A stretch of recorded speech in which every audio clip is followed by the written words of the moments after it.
Nilinaw ng Department of Foreign Affairs, DFA, na iisa lamang ang valid na regular passport ng dating presidential spokesperson na si Attorney Harry Roque matapos lumabas ang ulat mula kay Justice Secretary Crispin Remulla na umano'y may dalawa o higit pang pasaporte si Roque.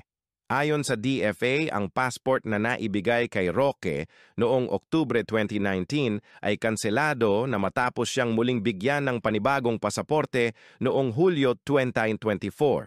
Dagdag pa ng ahensya, hindi na rin valid ang kanyang dating diplomatic passport. Kasalukuyang nasa Netherlands si Roque at naghain ng asylum matapos masangkot sa mga alegasyon ng human trafficking at pagkakadawit umano sa operasyon ng isang offshore gaming hub. Mariin niyang itinanggi ang mga paratang at iginiit na isa lamang siyang biktima ng political persecution. Salamat sa panonood. Huwag kalimutang i-like, i-share at mag-follow.